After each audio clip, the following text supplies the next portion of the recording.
देखो बेटा, इम्प्रूवमेंट की जर्नी है ना, वो लीनियर नहीं होती है कि हमेशा आप फील करोगे कि हाँ इम्प्रूवमेंट हो रही है, हो रही है, हो रही है।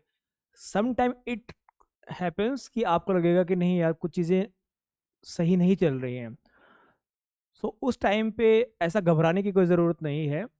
कई बार कई क्वेश्चंस में, कई पेपर के अंदर आप अच्छा परफॉर्म नहीं कर पाते हो, लेकिन overall things are going to be good when you appear in your exam.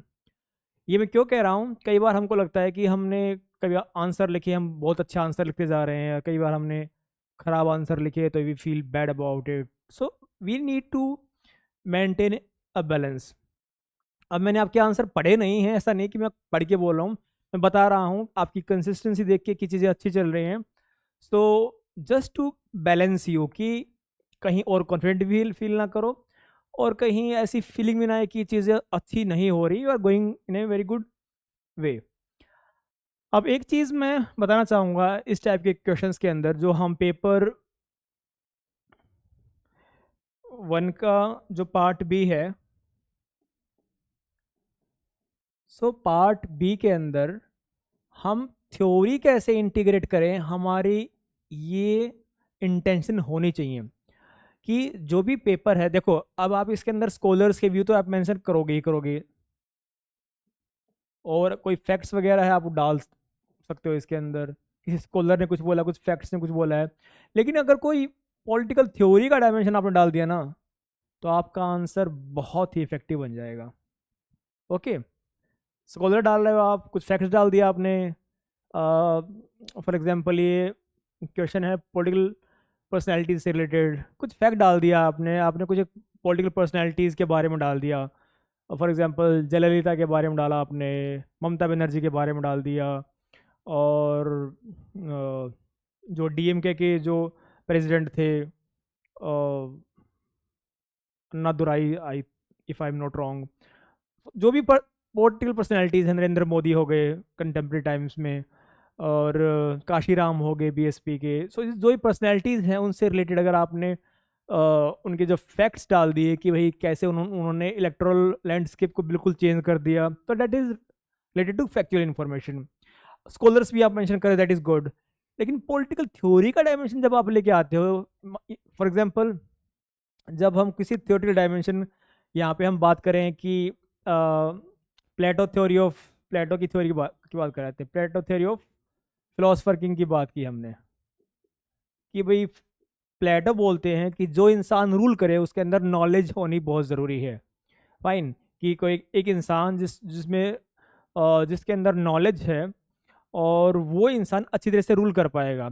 तो अगर हम ये, जिसमें एग्जांपल दे रहा हूँ, अगर ऐसी कोई डायमेंशन हम हमारे आंसर से लिंक कर पाए, तो वो सोने पे सुहागा होगा। This is what I am trying to say. Aristotle का डायमेंशन डाल दिया आपने, कैसे पब्लिक पार्टिसिपेशन, पब्लिक डिस्कोर्स के अंदर जब पर्सनालिटीज़ पार्टिसिपेशन करती हैं, तो रिफ्लेक्ट करता है कि उनके अंदर कितना कैलिबर है। और वो कहते हैं कि किसी भी पर्टिकुलर कॉन्स्टिट्यूशन का इम्प्रूवमेंट इसी बात पे बेस रखता है कि जो लीडर हैं उनका रोल क्या है। ठीक है, तो वो डायमेंशन आप यहाँ पे डाल सकते हैं। ये मैं यहाँ पे कहना चाहता हूँ कि ये थ्योरिकल डायमेंशन अगर आप किसी आंसर डाल देते हैं, तो आपका आंसर बहुत इफेक्टिव हो जाता है। चलो शुरू करते हैं। क्वेश्चन है, comment on political personalities are more significant than political parties. तो दो डायमेंशन यहाँ पे हैं, political personalities and political parties. अब कमेंट करना है आपको, हमेशा याद रखना जब कमेंट हो तो आपको है ना, जो स्टेटमेंट कही गई है, ज़रूरी नहीं कि आपको उसको जस्टिफाई करना है कि नहीं मुझे तो इसको प्रूव करना ही करना है। You can balance your answer, आप वो डायमेंशन बता सकते हो जो स्टेटमेंट में कहना चाह रहा है, उसके बाद में एक अल्टरनेटिव व्यू भी दे सकते हो आप यहाँ पे। फॉर एग्जाम्पल अब यहाँ पे आप बता सकते हो कि भाई पॉलिटिकल पार्टीज कैसे सिग्निफिकेंट हो रही हैं आज के दिन। ओके, आप ये बात बता सकते हो। उसके बाद में डायमेंशन आप ये लिखोगे कि हाँ, ये डेवलपमेंट हम देख रहे हैं कि पॉलिटिकल पार्टीज की बजाय पॉलिटिकल पर्सनैलिटीज को बहुत ही इंपॉर्टेंस दी जा रही है कंटेम्प्रेरी टाइम्स के अंदर। लेकिन पार्टी सिस्टम को हम नेगलेक्ट नहीं कर सकते, पार्टी कैडर को हम नेगलेक्ट नहीं कर सकते, उनका भी बहुत सिग्निफिकेंट रोल है। सिर्फ अकेले लीडर के बेस पे ही चुनाव नहीं जीता जाता, बहुत सारी ग्राउंड मशीनरी भी होती है जो ग्राउंड पे काम करते हैं। तो ऐसी डायमेंशन आप लिख सकते हो आप ऐसे। दिस इज व्हाट, ये आपको आंसर को बैलेंस करना है ऐसे. Anyway, let's see what you have written. Indian politics has seen many charismatic leaders like Nehru, Indira, more recently Narendra Modi. These leaders function as per their party manifestos, making both leaders and party significant. चलो ठीक है. Okay, political personalities have become significant as electoral media coverage sees all election as a leader versus leader contestant. Leaders serve as a symbolic resonant for their parties. Okay, okay. Through Marx Weber lens of prismatic leadership, we can very good. ये एक अच्छी dimension आपने लिखी यहाँ पे. आप marks weber को coat कर रहे हो. This is bringing the theoretical dimension कि लीडरशिप के ऊपर वो कैसे बात कर रहे हैं कि प्रिज्मेटिक लीडर्स का क्या रोल होता है किसी भी पॉलिटिकल लैंडस्केप में या फिर एडमिनिस्ट्रेशन के अंदर. That is the very good dimension. Again यहाँ पे हम रोल ऑफ एलिट्स, जो एलिट थ्योरी ऑफ डेमोक्रेसी है, उस डायमेंशन को भी हम यहाँ पे लिंक कर सकते हैं. We can assert political parties are remembered by the action of their leaders. Even regional leaders like Naveen Patnaik and Mamata Banerjee are symbolic to their parties. However, Pradeep Chitra asserts only 0.5% candidates since independence have won individually. This marks the party system significant. Okay, full stop लगा करो बेटा. Parties have a strong network and organization machinery. System significant. Okay. Or having parties, you should have written having parties, a strong network and organizational machinery. Even candidate selection, policy articulation, manifesto preparation, and electoral what is that, mobilization and funding depends on the party. Okay, यहाँ पे आप लिखो significance of party कि party system के बारे में कैसे किस किस थिंकर्स ने क्या क्या सिग्निफिकेंटली बोला है. You should add that dimension यहाँ पे. और emphasis on the personalities leads the modulation of collective responsibility and intra party harmony. Intra party harmony या फिर इंट्रा पार्टी डेमोक्रेसी लिख सकते हो आप. ये सिर्फ एक ही लीडर के ऊपर फोकस करने से जो डिसीजन मेकिंग है it is get skewed disproportionately. So यहाँ पे डायमेंशन आप लिख सकते हो जैसे Indira is India, India is Indira, वो डायमेंशन भी आप यहाँ पे you can link that. Most stalwart leaders and moral political parties. ये थोड़ा सा सुपरफिशियल सा लगा मेरे को आपका इंट्रो, ये और अच्छा हो सकता था. Okay okay.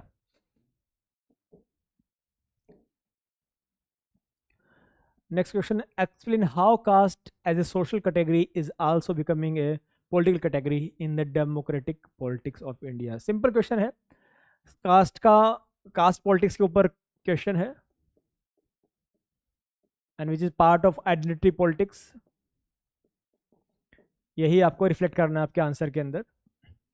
Cast is a mosaic of Indian. Okay, Christopher Jaffrelot ने बोला ये, that's good. Rudolph and Rudolph said that India has seen a modernization of tradition when traditional identity is very good. Very good introduction.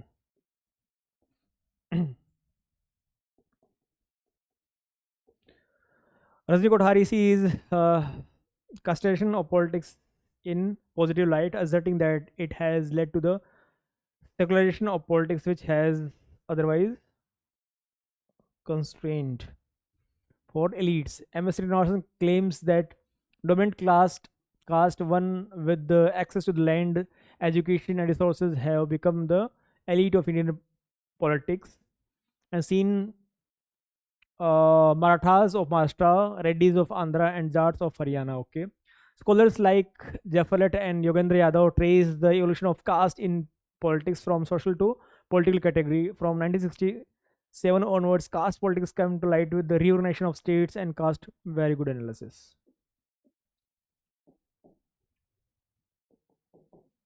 From 1980s, there was an infuse of OBCs, Bullock capitalist. Okay, that is also good dimension in the Indian politics after the Green Revolution and Mandal Commission report. Acceptance, Yogendra Yadav called the second democratic upsurge. Very good. Good answer. more recently, more castes have become subsumed in BJP's saffron wave, Thomas Bloom collectively appealing to the Hindutva identity. However, in recent decades, voter behavior and the focus has also shifted to the development and welfare. This is also very good, exploring, uh, different dimension. Okay, making your answer multi-dimensional. That is a good thing.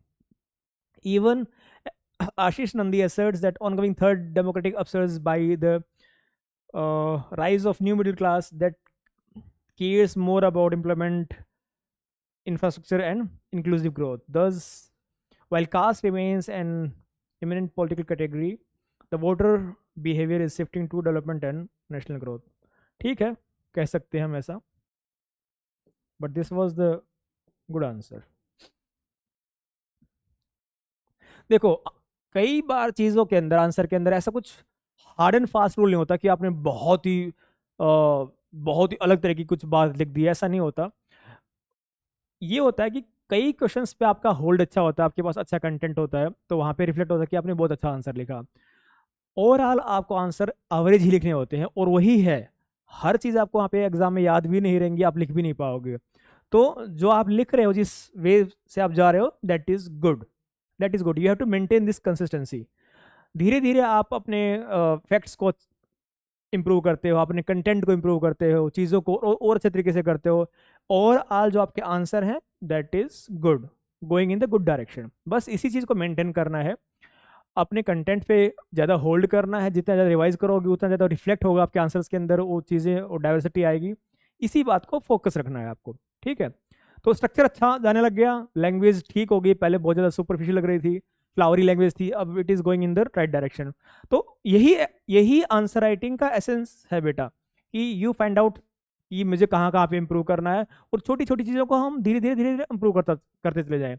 और हम ये awareness रखें कि भाई हम किस direction में improve कर रहे हैं. बस ऐसा ना हो कि कहीं अलग ही डायरेक्शन में हम पता चला लिखते जा रहे हैं, but we are not improving. कि इम्प्रूवमेंट कहाँ कहाँ पे किस किस डायमेंशन में हो रहा है, बस यही रिफ्लेक्ट करना. फॉर एग्जाम्पल, अगर आंसर लिख दिया, पता चला कि इंट्रोडक्शन को इतना ज़्यादा स्ट्रेच कर दिया कि जो मेन डिमांड थी वो डायल्यूट होगी, तो हर चीज़, स्ट्रक्चर, इंट्रोडक्शन, कंक्लूजन, फिर पॉइंट कैसे लिखे, उनका फ्लो ऑफ आइडियाज़ कैसा था, ये सारी चीज़ें धीरे धीरे सब आइडेंटिफाई करने होती हैं. तो overall your answers are going in the right direction. Explain the increasing role of regional political parties in the national politics. अभी आंसर्स बिल्कुल सिंपल है. Significance of regional political parties, उसी के ऊपर आपको लिखना है, पार्टी सिस्टम से रिलेटेड. जो भी यहाँ पे इस क्वेश्चन के अंदर फैक्ट्स और स्कॉलर्स का रोल बहुत ज़्यादा इंपॉर्टेंट हो जाता है यहाँ पे. ठीक है, जिन्होंने इंडियन पॉलिटिक्स पे पार्टी सिस्टम के ऊपर काफ़ी बोला है. तो पहले पार्टी सिस्टम के ऊपर लिखो कि पार्टी सिस्टम कैसे सिग्निफिकेंट है. Your answer should be, intro should be based on that, significance of party system as such, कि पार्टीज को कितना कैसे एक सिग्निफिकेंट वो माना गया है. क्या बोलते हैं उसके अंदर भी, द पॉलिटिकल सिस्टम का जो फ्रेमवर्क है उसके अंदर भी पार्टीज को दे आर्टिकुलेट इंटरेस्ट आर्टिकुलेशन के लिए पार्टी सिस्टम को बहुत इंपॉर्टेंट माना गया है. So you can add the dimension. The significance of regional parties in national politics is echoed in the line with the ardent Lispart consortial model achieved through the cooperation and power sharing. Okay, that's good. You are mentioning party system के ऊपर इन्होंने काफ़ी लिखा है, ardent Lispart ने. Post the one-party Congress system, India saw rise of fragmented parties. Modelization of politics and Green Revolution marked the Yogendra Yadav call second democratic upsurge. Regional parties like BJD, JDU came to forefront. Coalition parties era from the 1980s saw regional parties as deciding factor of a government formation at the center for National Front, United Front, and even ND. Ashish Nandi criticized these coalitions as alliances of convenience with no common ideology and no minimum common program. Okay, I'm Ashish Nandi ने ऐसा बोला, but that is being said. लेकिन आशीष नंदी ने ऐसा बोला, ये मुझे नहीं पता, but again the argument is very good.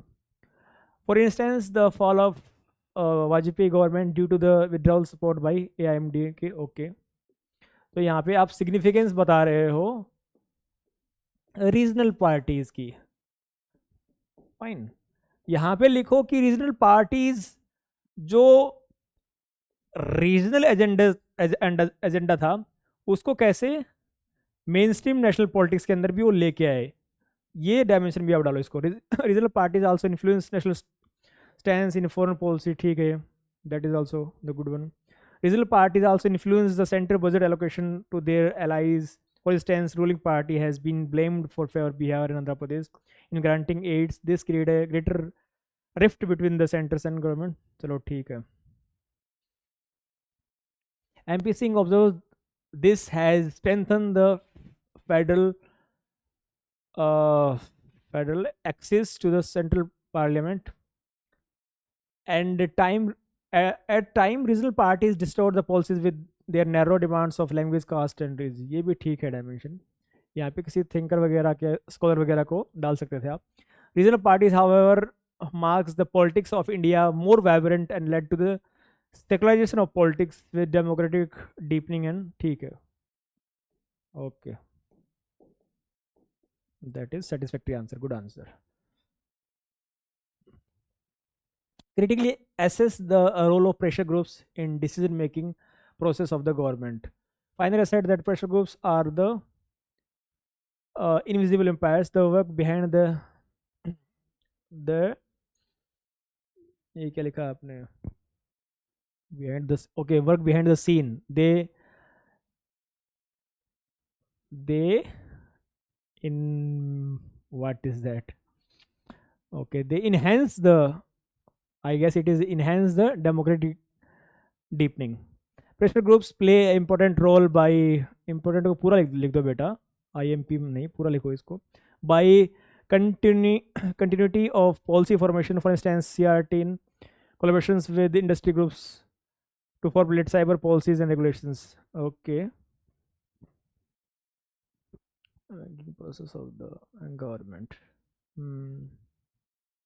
और सब्सटेंशियल एग्जाम्पल यहाँ पे आप दे सकते थे. फाइन. जो CUT क्या बोलते हैं उसको, जो कांग्रेस की भी एक वो है ना, प्रेशर ग्रुप है कांग्रेस से रिलेटेड, और जैसे RSS हो गया BJP का. So how they influence the government policies. और अभी तो बहुत सारे एग्जांपल्स हैं RSS को कैसे गवर्नमेंट ने कैसे हाउ दे ट्रीटेड इट, कि उनसे कितना इंस्पिरेशन मिला है गवर्नमेंट को. It is also clearly being mentioned. Additionally as per the Almond Powell model of structural functional approach, pressure groups are agents of interest articulation. इसको आपको यहाँ पे मेंशन करना चाहिए था आपको इंट्रो के अंदर. ठीक है, इस स्ट्रक्चर के अंदर ये ध्यान रखो, इंट्रो के अंदर ये मेंशन करना चाहिए था आपको. And this is very good point. Okay, so इसको इंट्रो के अंदर ही इसको मेंशन करो. आप वो डायग्राम भी फ्लो चार्ट ही बना सकते हो उसका छोटा सा, showing the role of pressure group as interest articulation. Okay, as a check on the policies of government, one of the important role is lobbying and protesting against policies. In 2022 back of the form laws was the recent. देखो बेटा, जब इतना लंबा sentence लिखो तो आपका जो है ना 2-3 चीज़ें उसके अंदर घुस जाती हैं. तो कोशिश किया करो अपना एक सेंटेंस के अंदर एक ही बात बोलो, ऐसा ना लगे कि बहुत सारी और स्ट्रेच कर दिया गया है सेंटेंस को, 2-3 चीज़ें डाल दी गई हैं, एक चीज़ डाइल्यूट ही हो गई है. तो keep your sentences simple and short. Rollback of farm laws was result of the kisan morchas by the agriculture pressure group of Haryana and Punjab. जैसे ऐसे लिख सकते थे, one of the important role of lobbying and protesting against the policies. For example, फिर यहाँ पे ऐसे लिख सकते हैं आप, pressure groups also contribute to environmental discourse as seen in the MC Mehta versus Union of India case, which was PL filed by NGO. NGO ने file की थी PIL या फिर MC मेहता ने फाइल की थी? MC मेहता ने फाइल किया है ये. Although but pressure groups play this role, that is the point is good, but I have doubt about this particular thing कि MC Mehta was the person who filed this particular PIL. However, the role of pressure groups have been criticized for its non-democratic style. Even Ambedkar was opposed to the civil disobedience, post-independence street politics, causes chaos in the society and erodes social cohesion. ठीक है. At this time, non-state actors also pose a pressure groups to disrupt the national development and growth. Okay. All right. अब non state actors को pressure group की तरह देखना, that is problematic in my view. I don't know if some scholars they are considering it, तो ये मुझे नहीं पता, but seeing them as pressure group is problematic, क्योंकि जब non state actors if they are forcing government to do something, और government कुछ ऐसा चीज कर रही है, तो ये सी प्रेशर ग्रुप का मतलब कि आप डेमोक्रेसी के अंदर पार्टिसिपेट कर रहे हो इन ए ऑर्गेनाइज्ड मैनर. यहाँ पे तो ये जो नॉन स्टेट एक्टर्स हो गए हैं, for example if you want to say Naxalised etcetera, so they are not, they are just they are taking arms and they are fighting against the state. तो मेरे ख्याल से यहाँ पे this is the problematic. I am not sure about this.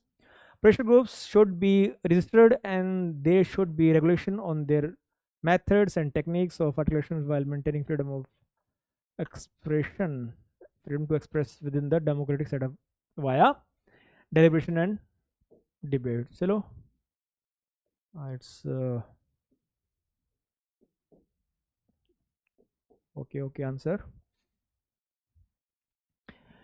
India has moved from one party dominant system to one party led coalition. Discuss. Indian politics has seen as vibrant change from Congress one party dominant system to a recent BJP led coalition. ठीक है, आपने पहले ही यहाँ बता दिया. Rajni Kothari said Congress and one party dominant system functioned as vibrant rainbow coalition. Some using all the ये आप बहुत अच्छा कर रहे हो. यहाँ पे आपने यहाँ पे रिफ्लेक्ट कर दिया कि भाई मेरे को की डिमांड का पता चल गया कि की डिमांड ऑफ द आंसर क्या है. Your intro is reflecting that is very good thing.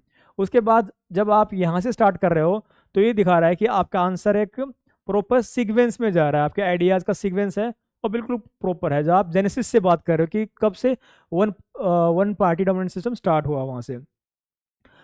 However, with the regional assertions during the state unification, the fabric of Indian political system changed post 1967. Further on, after the Green Revolution and modelization, there was rise of coalition era backed by OBC regional parties. Assis Nandi calls the coalition the time as those based on convenience. Okay. From 1989 to 2014, the National Coalition of National Front, United Front, NDA, also UPA. However, these were weak and the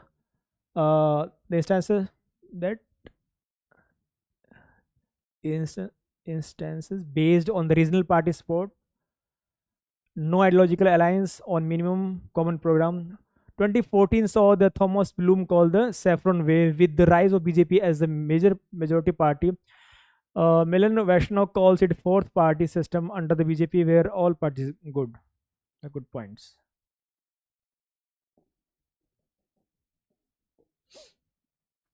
Post 2024 elections, we have moved to a one party led coalition where BJP remains the system defining party and strong alliance. Okay, good point. JD in the Bihar and Shiv Sena program. Okay चलो, ये अच्छा answer था आपका. Conclusion और भी अच्छा हो सकता था. So overall your answer are improving. बस कंसिस्टेंसी मेंटेन रखो, कंटेंट इनरीच करते रहो, ठीक है, रिवाइज करते रहो शॉर्ट नोट्स से अपने, और स्ट्रक्चर आपका अच्छा है। आई अप्रिशिएट दैट कि आप कंसिस्टेंसी अब से अपने आंसर लिख रहे हो, एंड दैट्स गुड।